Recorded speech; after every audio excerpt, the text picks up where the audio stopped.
Himani coaching centre का यही है ध्येय, यही है वायदा, हमारे स्टूडेंट्स का सदैव फायदा। सो आज हम बात करेंगे सैनिक स्कूल प्रवेश परीक्षा के 2023 और 2024 के जो एंट्रेंस एग्जाम के गणित के सवाल हैं, उनमें से हमने कुछ सवालों को लिया है और उनके हल हम करेंगे। ठीक है बच्चों, तो चलिए बढ़ते हैं पहले प्रश्न की ओर। पहला प्रश्न है, एक घड़ी 1275 में बेचकर जावेद को 15% नुकसान हुआ। 10% लाभ मिलने के लिए उसे घड़ी कितने में बेचनी होगी। तो छात्रों ऐसा कर सकते हैं, मान लेते हैं भाई घड़ी का क्रय मूल्य 100 था। ठीक है, हम ऐसा मान लेते हैं कि भाई घड़ी का क्रय मूल्य था 100। तो यदि उसने 15% नुकसान में बेचा तो 100 का 15% तो 15 हुआ। तो इसका मतलब उसने कितने में बेचा, तो विक्रय मूल्य रहा होगा 100 घटा 15, 85 रुपए। अब प्रश्न कहता है कि उसे 10% लाभ मिले, उसके लिए घड़ी कितने में बेचनी होगी। देखिए क्रय मूल्य यदि 100 था तो 10% लाभ के लिए विक्रय मूल्य कितना होना चाहिए, 110। तो अब हमारा प्रश्न जो है यह इस प्रकार से बन गया कि यदि 85 रुपए में उसने घड़ी बेची, 15% का नुकसान हुआ, तो 110 रुपए में बेचने पे उसे 10% का लाभ होगा। तो यदि उसने 1275 रुपए में घड़ी बेची तो 10% लाभ के लिए कितने में बेचना होगा, तो ये विक्रय मूल्य हम प्रत्यक्ष अनुपात के हिसाब से निकाल लेंगे। ठीक है, सो यहाँ पे हम क्रॉस मल्टीप्लाई कर देते हैं, तो हमारे पास आ जाएगा 85x बराबर है 110 गुणा 1275 के। x हो जाएगा 110 गुणा 1275 बटे 85। देखिए ये 0 है, ये 5 है, यानी 5 से दोनों संख्याएं विभाजित हो सकती हैं, तो यहाँ हो जाएगा 17, यहाँ मिलेगा 22।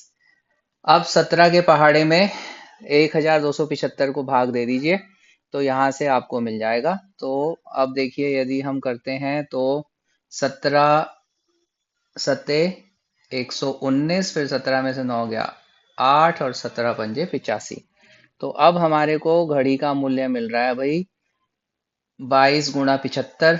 आप ऐसे भी इसे गुणा कर सकते हैं, आप ऐसे लिख दीजिए भाई 20 जमा 2 गुणा 75। तो 20 को 75 से गुणा करिए और 2 को 75 से गुणा करिए, या आप डायरेक्ट भी गुणा कर सकते हैं। तो 20 को 75 से गुणा किया तो क्या हुआ, 0, 2 पंजा 10, 2 सत्ते 14 और 1 15, और इधर हुआ 150।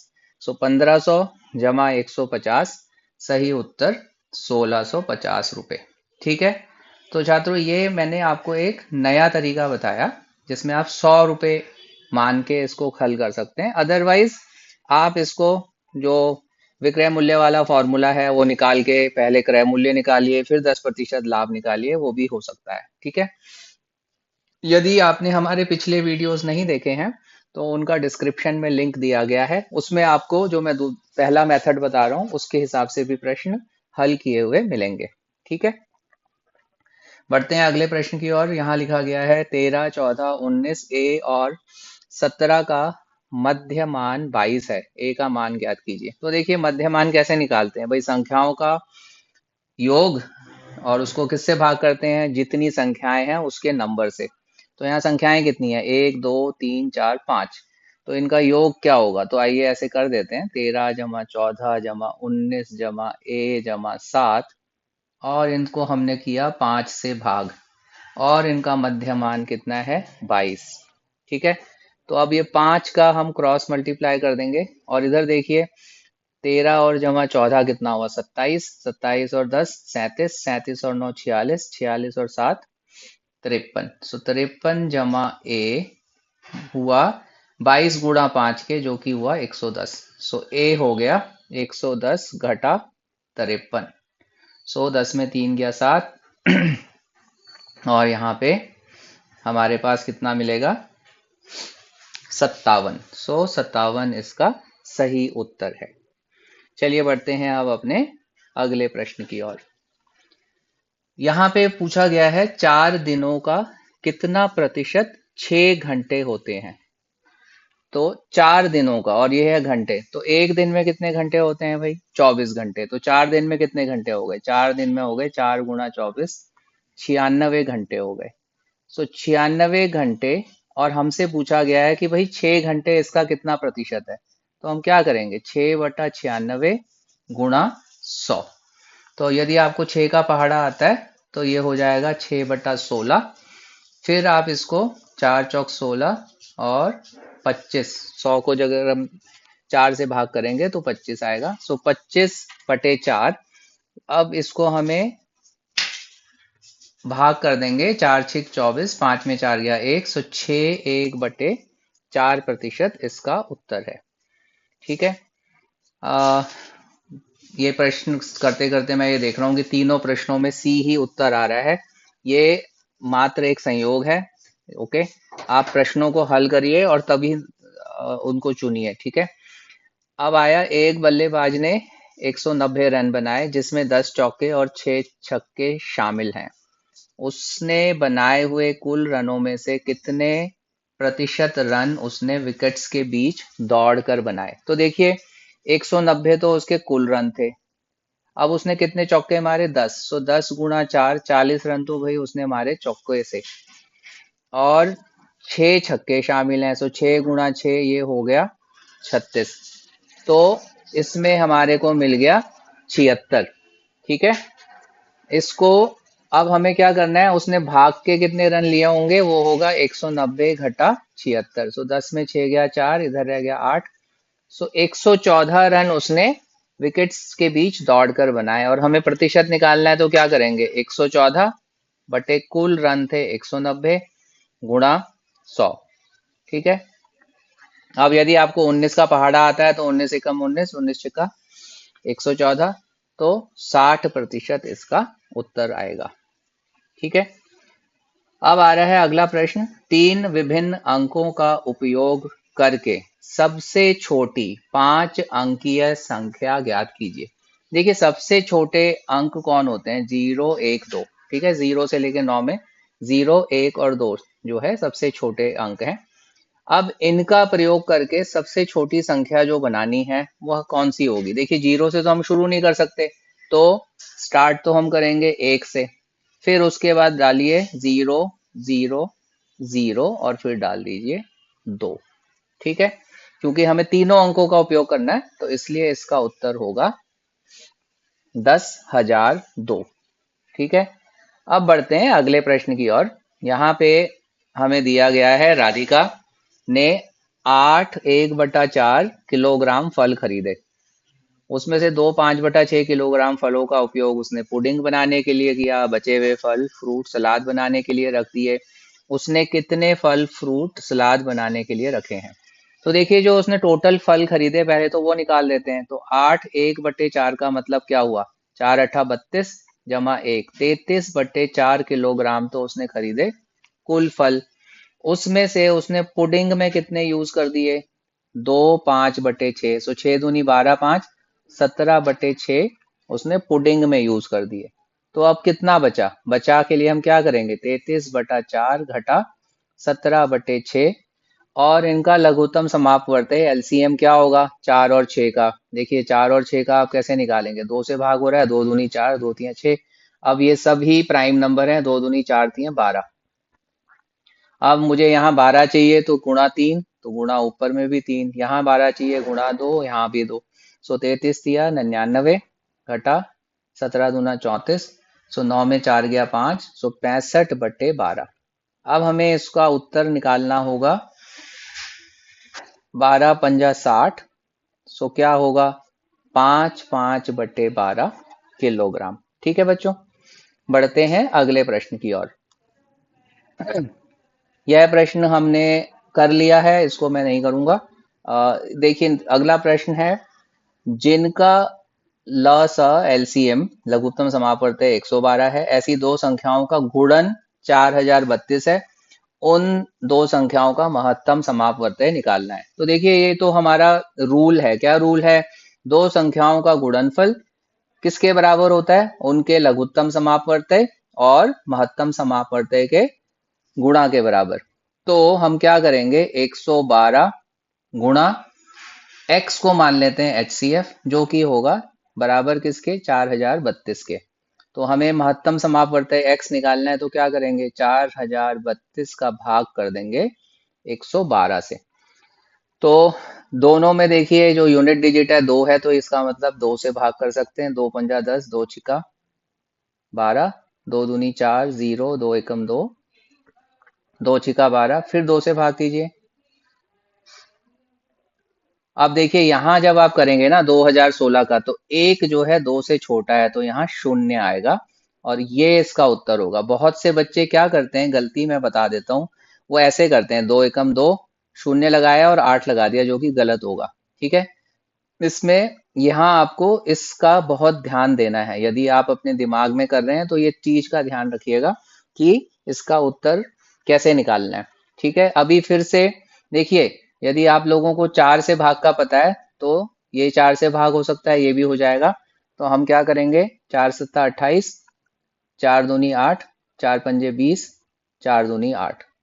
अब 252 को 7 से भाग कीजिए। ठीक है, हमारे को 252 को 7 से करना है। 7 तियां 21, फिर 4 आया और 7 छिका 136 इसका सही उत्तर है। बढ़ते हैं अगले प्रश्न की ओर। यहां दिया गया है, एक ट्रेन 1862 किलोमीटर यानी 1862 किलोमीटर का अंतर 98 किलोमीटर प्रति घंटा की गति से तय करती है। यह अंतर तय करने के लिए वह कितना समय लेगी। देखिए गति क्या होती है, गति होती है दूरी बटा समय। ठीक है, तो अब मुझे अगर समय निकालना है तो क्या करूंगा, समय किसके बराबर होगा, दूरी बटा गति के। और इसमें हमें क्या ध्यान देना है कि यूनिट सेम होनी चाहिए। तो यूनिट तो सेम ही है, ये भी किलोमीटर में है, ये भी किलोमीटर प्रति घंटा में है। तो समय निकालने के लिए हमें क्या करना है, 1862 का भाग दे देना है 98 से। ठीक है, देखिए अब अगर आप इसको काटना चाहें तो यूनिट डिजिट में दोनों 2 से भाग हो सकते हैं। सो 2 निमा 18, 2 तिये 6, 2 एकम 2, इधर आ गया आपके पास 49। ठीक है, अब आप क्या करिए, इसको देखिए 49 7 से भाग होता है, तो आप कोशिश करके देखिए क्या 931 7 से भाग होगा। सो आइए करके देखते हैं।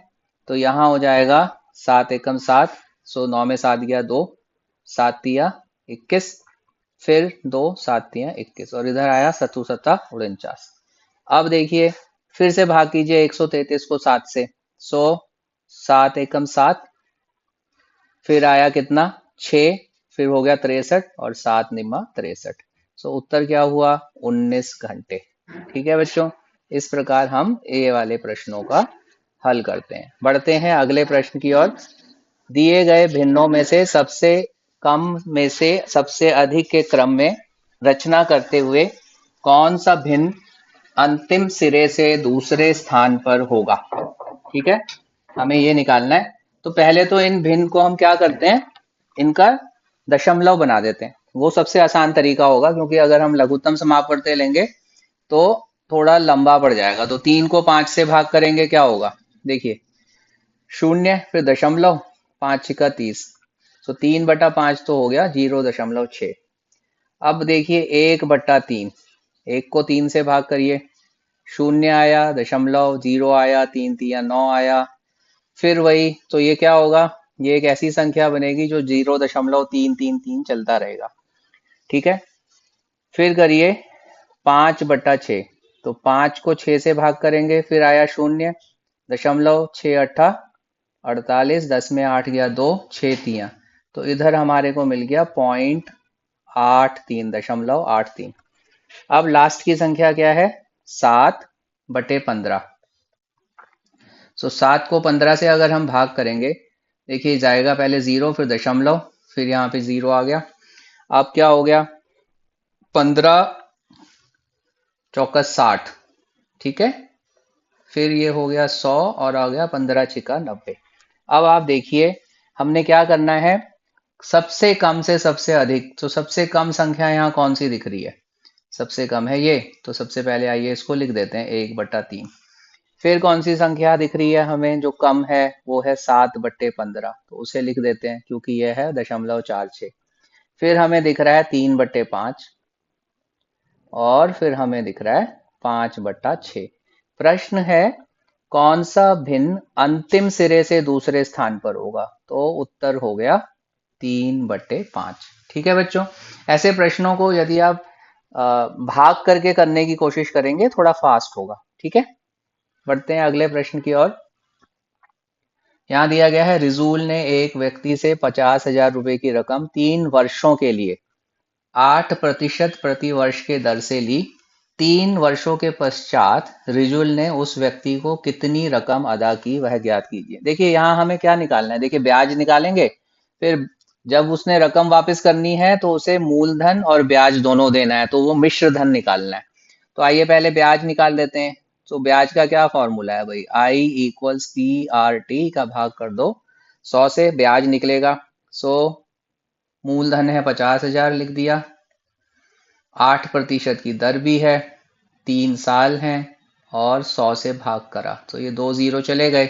अब देखिए क्या होगा, 8 को 5 से किया तो 8×5 = 40, और ये 2 जीरो एज इट इज गुणा 3, तो ये हो गया 12,000 रुपए।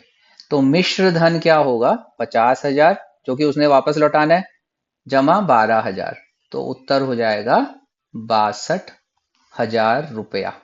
सो यह इसका सही उत्तर आएगा। ठीक है बच्चों, अगले प्रश्न की ओर बढ़ते हैं।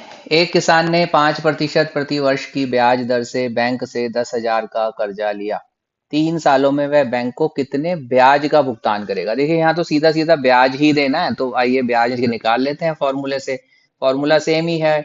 सो मूलधन है 10,000, 5% का ब्याज की दर है, 3 साल का समय है, भाग करेंगे 100 से, 100 से ये 2 जीरो गए।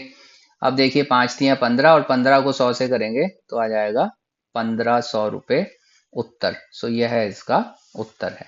ठीक है, देखिए प्रश्न से आपने समझना है, पिछले प्रश्न में मिश्र धन देना था क्या, क्योंकि उसमें प्रश्न में पूछा गया कि उस व्यक्ति को कितनी रकम अदा की। तो अगर कोई किसी से कर्जा लेगा तो उसे मूलधन और ब्याज दोनों देना होगा। इस प्रश्न में सीधा हमसे ब्याज ही पूछा गया, तो इसलिए 1,500 आंसर होगा। आप गलती से 10,000 और 1,500 ऐड करके डी का आंसर मत दीजिएगा। ठीक है, अब आया है अगला प्रश्न। यहाँ पूछा जा रहा है भाई 54 को भाग कीजिए 0.009 से। तो देखिए इसके लिए बड़ा आसान सा है, 54 भाग करना है 0.009 से। देखिए दशमलव के बाद 3 अंक हैं जो आते हैं, तो 3 अंक हैं, तो मुझे ये दशमलव हटाना है, तो क्या करना चाहिए, 1 के बाद 3 जीरो लगानी है, इसको गुणा कर दूंगा तो 0.009 गुणा 1000 बन जाएगा 9। और क्योंकि हमने 1000 से नीचे गुणा करी तो 1000 से ऊपर भी गुणा करनी पड़ेगी, किस लिए, इक्विवेलेंट फ्रैक्शन बनाने के लिए। ठीक है, तो अब हमारा हो जाएगा 54,000/9। ठीक है, और 9 का पहाड़ा आपको आता होगा। सो 9×6 = 54, 6,000 रुपए इस प्रश्न का सही उत्तर रहेगा। ठीक है, अब बढ़ते हैं अगले प्रश्न की ओर। यहाँ पे पूछा गया है, एक बैलगाड़ी 230 किलोग्राम रेत निर्माण स्थल पर ले जा रही है। यदि 4.65 किलोग्राम रेत रास्ते में बैलगाड़ी से गिर जाती है तो निर्माण स्थल पर कितनी रेत पहुंचती है? तो देखिए क्या करना है, 230 किलोग्राम में से 4.65 करना है, क्योंकि उसमें 2 डिजिट दशमलव के बाद है, तो 230 को हम लिख देंगे 230.00, और उसमें से 4.65 को घटा देंगे। अब देखिए यहाँ क्या होगा, हमको 1 चाहिए तो इधर से लिया, यहाँ 10 हो गया, फिर इस 10 ने इसको दे दिया 1, तो ये 10 हो गया, फिर इसने दिया तो ये 10 हो गया, 10 में 5 गया 5, 9 में 6 गया 3। अब हमारे पास यहाँ क्या बचेगा भाई, 5। ठीक है, और इधर हमारे पास हो जाएगा 3 में से जब हमने 1 दे दिया तो यहाँ 2 बचना चाहिए, तो हमारा उत्तर होगा 225.35 ग्राम। ठीक है, यह इसका उत्तर होगा। पढ़ते हैं अगले प्रश्न की ओर। 1 दर्जन हेडफोन की कीमत 78,564 है। समर को 5 हेडफोन खरीदने हैं, उससे 5 हेडफोन खरीदने के लिए कितनी रकम अदा करनी होगी। देखिए यह प्रत्यक्ष अनुपात का प्रश्न है और 1 दर्जन का मतलब क्या होता है 12। तो आप देखिए ऐसे लिख दीजिए भाई 12 हेडफोन कीमत कितनी 78,564। अब 5 हेडफोन कीमत कितनी x। सो इसको ऐसे प्रत्यक्ष अनुपात में हम ऐसे कर देते हैं। अब आप इनको क्रॉस मल्टीप्लाई कीजिए तो 12x हो गया 78,564 गुणा 5 और x हो गया 78,564 गुणा 5/12। ठीक है। अब देखिए 2 से भाग कर दीजिए, 2×6 = 12। अब इसमें क्या आएगा आपके पास 2×3 = 6, 2×9 = 18, 2×2 = 4, 2×8 = 16, 2×2 = 4। फिर आप इसको दोबारा 2 से भाग करिए क्योंकि यहाँ भी 2 है यहाँ 6 है, सो 2×3 = 6। अब हमारे पास क्या आएगा, यहाँ पे लिख देते हैं, देखिए 2 एकम 2, फिर 1 आया 19, 2×9 = 18, 2×6 = 12, 2×4 = 8, 2 एकम 2। अब 9 और 1 10 और 6 16 4 20 और 1 21, 21 3 के पहाड़े में आता है, इसका मतलब 19,641 3 से भाग हो सकता है। तो आइए इसको भी भाग कर देते हैं। सो अब हमारे पास क्या आएगा 3×6 = 18, मैं यहाँ लिख देता हूँ इधर 3×6 = 18, फिर 3×5 = 15, फिर 3×4 = 12 और 3×7 = 21। सो 6 5 4 7 का गुणा करिए 5 से उत्तर हासिल करने के लिए। सो 5×7 = 35, 3 हासिल, 5×4 = 20 और 3 23, 2 हासिल, 5×5 = 25 और 2 27, 2 हासिल, 5×6 = 30 और 2 32। सो 32,735 रुपए इस प्रश्न का सही उत्तर है। ठीक है बच्चों। सो इस प्रकार से हम यह कर सकते हैं। तो आपको ये काटना और इनका किस चीजों से भाग हो सकता है यह आपको अच्छे से आना चाहिए। बढ़ते हैं अगले प्रश्न की ओर। चीनी और चावल, एक हमें टेबल दी गई है, चीनी और चावल की संयुक्त कीमतों का कॉफी और गेहूं की संयुक्त कीमतों से कितना अनुपात होगा। तो देखिए चीनी और चावल तो है 72 जमा 108, सो तो हो गया 180। और कॉफी और गेहूं है 237 जमा 63, तो 237 जमा 63, 7 और 3 10, 3 और 6 9 और 1 10, 2 और 1 3। तो अनुपात कैसे निकालते हैं, ऐसे 180/300, शून्य से शून्य कट गया, 6×3 = 18, 6×5 = 30। सो 3:5 इस प्रश्न का उत्तर है। ठीक है। अब आ रहा है अगला प्रश्न। 18 किलोग्राम 5 ग्राम को किलोग्राम में परिवर्तित कीजिए। देखिए 18 किलोग्राम तो सीधा सीधा दे दिया, तो उसको तो हम सीधे ही लिख देते हैं। अब 5 ग्राम को किलोग्राम बदलने के लिए 1000 से भाग करना पड़ेगा। तो 1000 से भाग कर रहे हैं तो क्या करना पड़ेगा, देखिए 1000 में है 3 शून्य, तो 5 को जब 1000 से भाग करेंगे तो संख्या ऐसी आएगी जिसमें दशमलव के बाद 3 अंक होने चाहिए। तो 5 एक अंक हो गया, इसके आगे मुझे 2 शून्य लगाने पड़ेंगे, तो 5/1000 हो जाता है 0.005 kg। सो उत्तर होगा 18.005 किलोग्राम। ठीक है बच्चों। अब बढ़ते हैं अगले प्रश्न की ओर, जहां पूछा जा रहा है त्रिशा अपने 40 सहपाठियों के लिए जूस का प्रबंध कर रही है। प्रत्येक सहपाठी को 250 मिलीलीटर जूस देना चाहती है। यदि प्रत्येक टेट्रा पैक में 2.5 लीटर जूस है तो कम से कम कितने टेट्रा पैकों की आवश्यकता होगी। देखिए यदि एक सहपाठी को 250 ml दे रही है तो 40 को कितना देना पड़ेगा। सो शून्य आया 0, ये वाला शून्य भी आया, 4×5 = 20, 4×2 = 8 और 2 10। सो ये हो गया 10,000 मिलीलीटर। 10,000 मिलीलीटर कितने लीटर हुआ, उसके लिए हम इसको भाग कर देंगे 1000 से। सो ये 3 शून्य कट गए, तो ये हो गया 10 लीटर। अब एक टेट्रा पैक कितने का है, 2.5 लीटर का, तो उसको कितने पैक चाहिए होंगे। सो ऐसे मान लेते हैं कि भाई उसे n पैक चाहिए और एक पैक है 2.5 लीटर का और ये किसके बराबर होना चाहिए, 10 लीटर के। सो जो हमें नंबर चाहिए एक पैक के हिसाब से, सो हो जाएगा 10/2.5 गुणा 10 यहाँ कीजिए, गुणा 10 यहाँ कीजिए क्योंकि दशमलव को हटाना है। सो आया 100/25, जिसका उत्तर होगा 4। सो यह इसका सही उत्तर है। तो अगला प्रश्न है, 30 बच्चों को पार्टी दी गई, क्रमशः 450 रुपये, 300 रुपये तथा 270 रुपये के पिज्जा, बर्गर तथा शीतल पेय खरीदे गए। प्रत्येक वस्तु 30 बच्चों में बराबर बांटी गई। प्रत्येक बच्चे को दी गई सामग्री का क्या मूल्य था? तो देखिए बच्चों, जब इन सब का हम सम कर देंगे, इनका योग कर देंगे, तो हमें टोटल खर्चा कितना हुआ वो पता चल जाएगा। और उसको भाग कर देंगे 30 से, तो हमें पता चल जाएगा भाई प्रत्येक बच्चे को दी गई सामग्री का मूल्य। तो आइए इसको हम करते हैं, 450 जमा 300 जमा 270। ठीक है बच्चों। सो 0, 5 और 7 12, 1 हासिल, 4 और 1 5 और 3 8 और 2 10। सो 1020 रुपये का टोटल सामान था, और ये सब सामान बराबर बराबर बांटा गया 30 बच्चों में। सो 1020 को 30 से भाग देंगे तो 0 0 कट गए। अब देखिए, 3 3 9, 3 चौका 12, तो एक बच्चे को 34 रुपये की सामग्री दी गई। ठीक है, बढ़ते हैं अगले प्रश्न की ओर। यहाँ दिया गया है, जयेश और मोहन ने क्रमशः 28,000 तथा 35,000 रुपए का निवेश करके व्यापार किया। सो ये जयेश है जिसने लगाए 28,000 रुपए, और ये है जी मोहन जिसने लगाए 35,000 रुपया। और वर्ष के अंत में मोहन को लाभ में अपने हिस्से के रूप में 6,250 रुपये मिले। व्यापार में कुल लाभ कितना हुआ?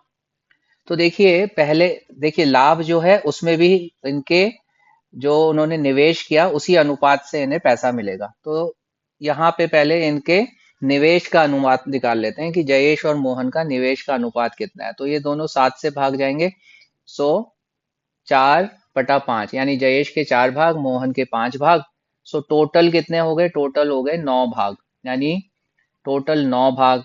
मोहन का कितना भाग है? 5 भाग। सो 5 भाग का प्रॉफिट कितना हुआ? क्योंकि मोहन का प्रॉफिट दिया गया है, वो हुआ 6,250। तो एक भाग का कितना प्रॉफिट होगा? 6,250/5। सो आप इसको भाग दे दीजिए, 5 एकम 5, 5 दूनी 10, 1250। टोटल कितने भाग है? 9। और हमसे पूछा गया है कुल लाभ, सो कुल भाग है 9। सो 1250 को 9 से गुणा कर देते हैं। 9 को शून्य से किया शून्य, 9 पंजा 45, 9 दूनी 18, 4 22, 9 एकम 9 और 2 11। सो कितना प्रॉफिट हुआ या कि कुल लाभ हुआ? 11,250 रुपया। बढ़ते हैं अपने अगले प्रश्न की ओर। एक दुकानदार ने एक मेज और एक कुर्सी क्रमशः 1,900 और 600 रुपए में खरीदी। उसने दोनों वस्तुएं अंकित को 15% लाभ के साथ बेची। सो अंकित ने मेज और कुर्सी के लिए कितना मूल्य चुकाया? देखिए, जो दुकानदार की कुल लागत है कुर्सी और मेज की, वो तो हुई 1,900 रुपये जमा 600 रुपये, यानी 2,500 रुपये। तो यह तो हो गया उसका क्रय मूल्य। अब विक्रय मूल्य निकालना है, और प्रॉफिट दिया है, तो विक्रय मूल्य क्या होता है? देखिए, 100 जमा प्रॉफिट का प्रतिशत, लाभ प्रतिशत, बटे 100 गुणा क्रय मूल्य जो कि है 2,500 रुपये। सो इससे ये कट गया, और आपके पास आया 115 गुणा 25। ठीक है बच्चों, अब हमें क्या करना है? 115 को 25 से गुणा कर देते हैं। तो आप इसको ऐसे भी कर सकते हैं, देखो 100 जमा 15 बन गया 115, और इसको करना है 25 से। सो 25 गुणा 100 कितना होगा? 2500, और 25 गुणा 15 कर देते हैं।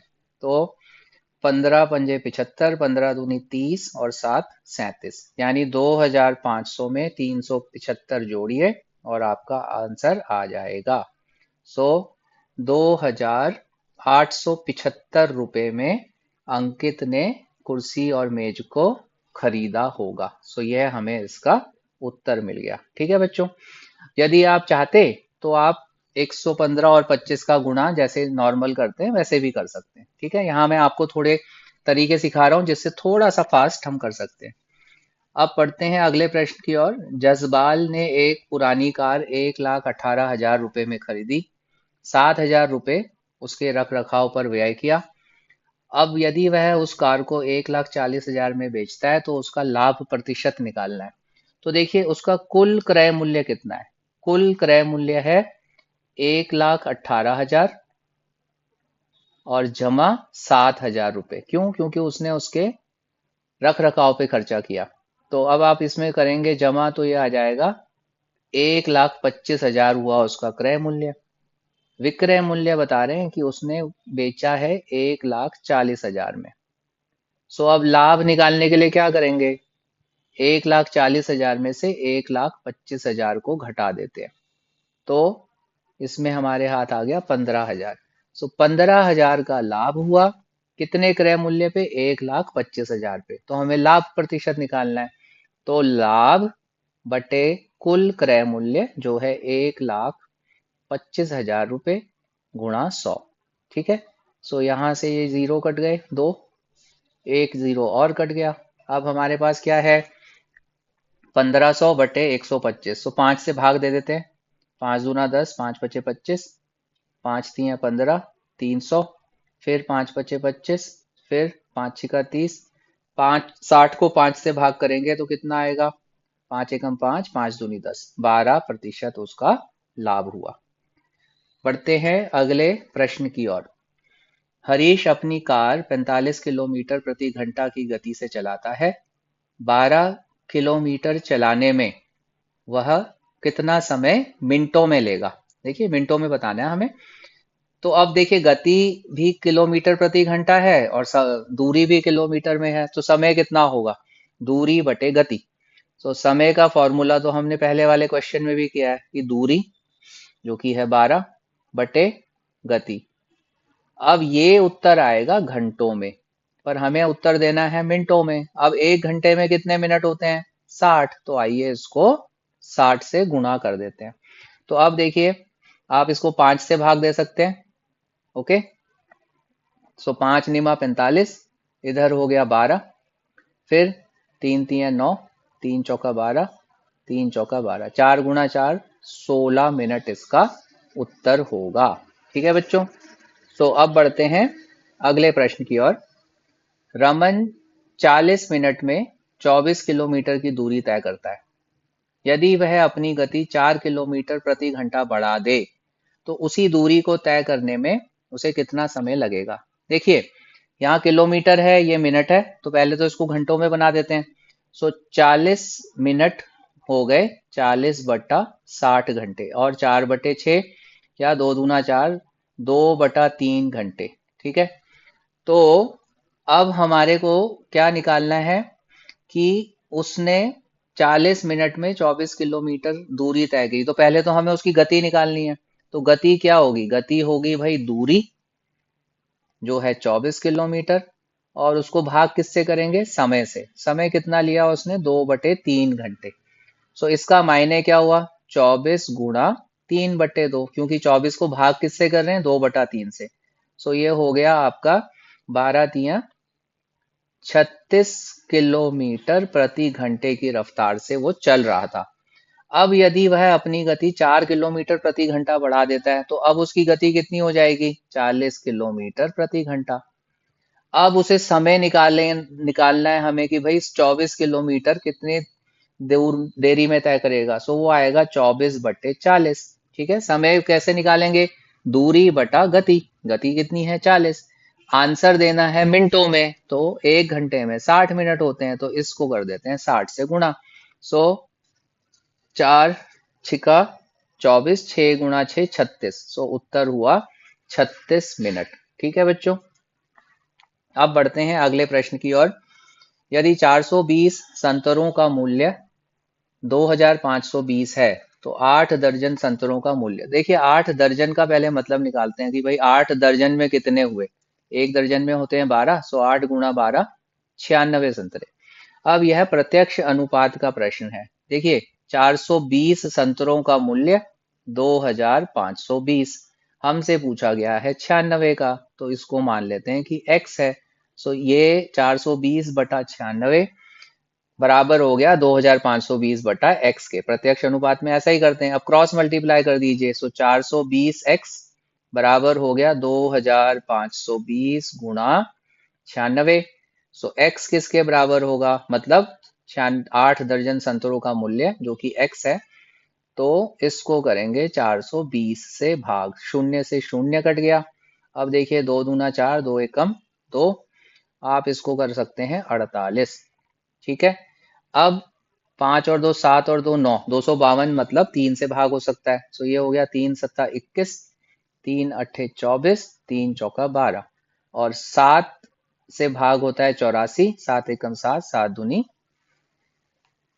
14। अब हमारा उत्तर कितना होगा, 12 गुणा 48। अब आपको थोड़ा फास्ट करना है तो 12 को लिख लीजिए 10 जमा 2 गुणा 48। देखिए 48 तो क्या कर रहे हैं हम, 48 गुणा 10 जमा 48 गुणा 2, 48 गुणा 10 हो गया 480 जमा 96।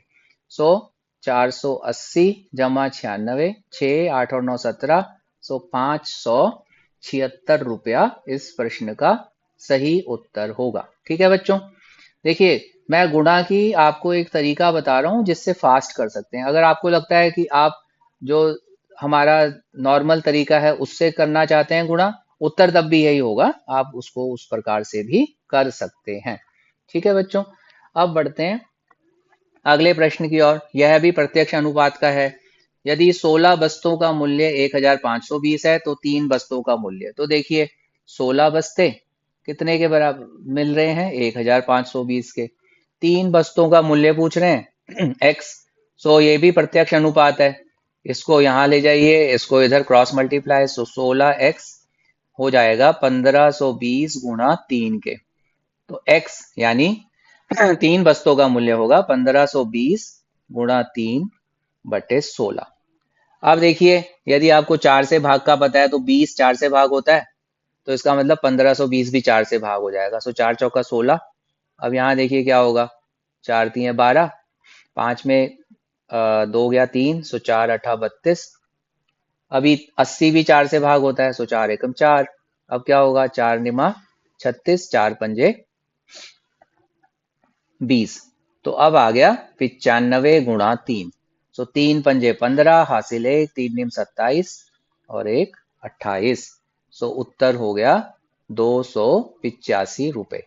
ठीक है बच्चों, यदि आप यह वीडियो पहली बार देख रहे हैं तो चैनल को सब्सक्राइब कीजिए, बेल बटन को प्रेस कीजिए। और यदि आपने सैनिक स्कूल परीक्षा और नवोदय स्कूल परीक्षा के हमारे पिछले वीडियोस नहीं देखे हैं, डिस्क्रिप्शन में लिंक दिया गया है, वीडियोस को जरूर देखें और वीडियोस को अपने मित्रों में अधिक से अधिक शेयर करें। ठीक है, अब बढ़ते हैं अगले प्रश्न की ओर। यहाँ दिया गया है, अमृता अपने पुत्र के लिए लेखन सामग्री खरीदने बाजार गई, 500 रुपए लेकर चली। उसने 135 रुपए 50 पैसे की कॉपियां ली, 30 रुपए 50 पैसे की कलम ली, 3 रुपए 75 पैसे के रबर लिए, 48 रुपए रंगों के डिब्बों के लिए, 142 ज्योमेट्री बॉक्स के लिए चुकाए। उसके पास कितनी राशि शेष बची। तो पहले तो हम उसका खर्चा निकाल लेते हैं, भाई उसने टोटल खर्चा कितना किया, 135.50 कॉपी के लिए, 30.50 ओके उसने खर्चा किया है कलम के लिए, 3 रुपए 75 पैसे खर्च किए रबड़ के लिए, 48 रुपए खर्च किए रंगों के लिए और 142 रुपए खर्च किए ज्योमेट्री बॉक्स के लिए। ठीक है, तो हम क्या कर रहे हैं, दशमलव के बाद 2 शून्य लगा रहा हूं 48 के बाद में, और ये क्योंकि इससे आपको आसानी हो जाएगी जमा करने में। तो देखिए यहाँ तो मिलेगा 5, 7 और 5 और 5 10 और 7 17, फिर दशमलव 1 कैरी ओवर हो गया, 5 और 1 6 और 3 9 और 8 17, 17 और 2 19, फिर 1 हासिल, 3 और 1 4 और 3 7 और 4 11 और 4 15, 1 हासिल, 1 और 1 2 और 1 3। तो अमृता ने कुल खर्चा कितना किया, 359 रुपया 75 पैसे। तो शेष कितना बचा होगा भाई, टोटल उसके पास कितना था 500 रुपया, उसमें से 359 रुपये 75 पैसे चले गए। तो अब हम क्या करेंगे तो देखिए यहाँ से तो 4 हो जाएगा, ये 10 हो जाएगा, फिर इसको चला गया तो ये 9 हो गया, फिर इधर चला गया ये 9 हो गया, फिर इधर चला गया ये 9 हो गया। ठीक है, सो 10 में 5 गया 5, 9 में 7 गया 2, 9 में 9 गया 0, 9 में 5 गया 4, 4 में 3 गया 1। यानी अमृता के पास 140 रुपए 25 पैसा बचेगा। ठीक है बच्चों। अगला प्रश्न, जोसफ ने 25,000 रुपए 6% वार्षिक दर से 4 वर्ष के लिए साधारण ब्याज पर उधार लिया। 4 वर्ष पश्चात कितनी राशि चुकाई? यहाँ क्या है, मिश्र धन बताना है। ठीक है, क्योंकि जब चुकाना है तो उसे मूलधन भी देना है और ब्याज भी देना है। ब्याज कैसे निकालेंगे? पहले वाले में हमने फॉर्मूला लगाया था, वही फॉर्मूला लगा रहे हैं हम। ठीक है, सो ब्याज निकालने के लिए मैं क्या कर रहा हूँ, 25,000 गुणा 6 गुणा 4/100। सो ये कट गया। अब देखिए आप ऐसा कर सकते हैं, 250 गुणा 4, सो शून्य, 4 शून्य शून्य, 4 पंजे 20, 4 दूनी 8 और 2 10, फिर 1000 की गुणा 6 से 6,000 रुपए का ब्याज। ठीक है, तो मिश्र धन जो उसने चुकाया वो कितना चुकाया होगा? उसने चुकाया होगा 25,000 रुपया और 6,000 रुपए का ब्याज। सो उत्तर हुआ 31,000 रुपए। सो ये बी इसका सही उत्तर होगा। ठीक है बच्चों, सिंपल सा प्रश्न है, बट लेकिन आपको क्या याद रखना है कि प्रश्न पढ़ के ये पहले समझिए कि ब्याज पूछ रहे हैं या मिश्रधन। अब देखिए अगला प्रश्न है, 9% वार्षिक दर से साधारण ब्याज पर कितने वर्षों में 1,800 रुपए की राशि 2,610 हो जाएगी? देखिए यहाँ पे हमें मूलधन दिया गया है 1,800 रुपए, मिश्र धन दिया गया है 2,610 रुपए। सो ब्याज कैसे निकालते हैं? ब्याज होता है मिश्र धन घटा मूलधन। सो 0 1 और 16 में 8 गया 8, यानी ब्याज जो है वो है 810 रुपए का। अब हमें समय बताना है कि भाई कितने समय में 1,800 रुपए मूलधन पे ब्याज 810 हो जाएगा। तो सेम फॉर्मूला लगाएंगे। तो ब्याज है 810, मूलधन है 1,800, गुणा 9% की वार्षिक दर, समय निकालना है, बटे 100। ठीक है बच्चों, तो यह इस प्रकार हो गया। तो समय क्या होगा, वो हो जाएगा 810 बटे 18 गुणा 9। ठीक है, ये 18 और 9 नीचे आ जाएंगे, यहाँ क्या हो जाएगा, 9 ने 81। यदि आपको 18 का पहाड़ा आता है तो 18 पंजे 90, अदरवाइज आप 2 से भाग करिए। सो 2 निम 18 और ये 45 आया, फिर 9 पंजा 45। सो उत्तर क्या हुआ, 5 वर्ष में यह 1,800 की राशि 2,610 हो जाएगी। अगला प्रश्न देखते हैं। यहाँ पूछा गया है, दी गई आकृति का परिमाप बताइए। ठीक है, ये आकृति दी हुई है, अगर आप इसको गौर से देखेंगे, देखिए 2 सेंटीमीटर इधर, 2 सेंटीमीटर इधर, फिर 4 इधर, 4 इधर, और ऐसे 4 भाग हैं, 1 2 3 4, यही 4 भाग हैं। परिमाप क्या होता है, हमें बाहर ही बाहर घूमना है, यानी ये मैं जो बना रहा हूं इतना अगर हम घूम रहे हैं तो कितनी दूरी तय कर रहे हैं, तो एक हिस्से की दूरी निकालिए। ठीक है, 4 से गुणा कर दीजिए, क्यों, क्योंकि ये सारे चारों भाग एक जैसे ही हैं। तो मैं ये जिसको मैंने गोला बनाया है वहां देखता हूं, तो 2 + 2 + 4 + 4, 4 4 8 और 2 10 और 2 12, ऐसे 4 हिस्से हैं जिसमें सब बराबर ही हैं, तो 12 चौका 48। तो हम कहेंगे कि इस प्रश्न का उत्तर है 48 सेंटीमीटर। ठीक है बच्चों, बढ़ते हैं अगले प्रश्न की ओर। यहां दिया गया है, पिंकी 50 सेंटीमीटर भुजा वाले एक वर्गाकार क्षेत्र के 6 चक्कर लगाती है। तो देखिए वर्ग है अगर, तो यानी सारी भुजाएं बराबर है। तो अगर ये 50 मीटर है तो ये भी 50, ये भी 50 और ये भी 50। ठीक है, तो वह इसके 6 चक्कर लगा रही है। श्रुति 160 मीटर लंबे तथा 120 मीटर चौड़े एक आयताकार क्षेत्र के 2 चक्कर लगाती है। देखिए डायग्राम की जरूरत नहीं है, मैं सिर्फ बना रहा हूं आपको समझाने के लिए। ठीक है, ये हमें सिर्फ फॉर्मूला लगाना है। तो अब देखिए, ये हो गया आयत, ये हो गया वर्ग। तो वर्ग का परिमाप क्या होता है, वर्ग का परिमाप होता है 4 गुणा भुजा, तो 4 गुणा 50, यानी एक चक्कर में पिंकी ने लगाया 200 मीटर। उसने कितने चक्कर लगाए, 6, सो 6 चक्कर में वो कितना उसने दूरी तय करी, 1,200 मीटर। ठीक है, ये तो हो गए पिंकी के 6 चक्कर की दूरी। अब देखते हैं कि श्रुति इस आयताकार के 2 चक्कर लगा रही है, तो एक चक्कर में परिमाप कितना होता है आयत का? 2 गुणा लंबाई जमा चौड़ाई। सो 160 और 120, सो 2 गुणा 280। ठीक है, अभी हम परिमाप निकाल रहे हैं, एक चक्कर का हम निकाल रहे हैं, तो ये हो गया 200, 2 8 16, यानी एक चक्कर अगर वो लगाती तो 560 मीटर की दूरी तय करती। उसने लगाए 2 चक्कर, सो 2 गुणा 560। सो 2 गुणा 560 करते हैं, 200, 2 6 12, 2 पंजे 10 और 1 11, यानी श्रुति ने लगाए 11,120 मीटर। तो कौन अधिक दूरी तय करता है? अधिक दूरी तय कर रही है पिंकी। क्यों? क्योंकि उसने 1,200। और कितनी अधिक दूरी? 1,200 में से 1,120 को घटा देते हैं, 0 10 में 2 गया 8। तो इसका उत्तर होगा कि पिंकी ने अधिक दूरी तय करी, कितने से? 80 मीटर से। सो बी इसका सही उत्तर होगा। ठीक है बच्चों, सो इस प्रश्न के साथ हम आज के वीडियो की समाप्त करते हैं। बच्चों, आप इस वीडियो को बार बार देखें और स्वयं से प्रश्नों को हल करें। जब सपोज करिए आप दूसरी या तीसरी बार देख रहे हैं तो वीडियो को पॉज करिए, प्रश्न को स्वयं हल करिए, फिर आगे बढ़िए। इस प्रकार आप इसे अच्छे से समझ पाएंगे। वीडियो को अधिक से अधिक मात्रा में शेयर करिए, अपने मित्रों के साथ लाइक करिए, ताकि हम आपके लिए और वीडियो बनाते रहें। धन्यवाद।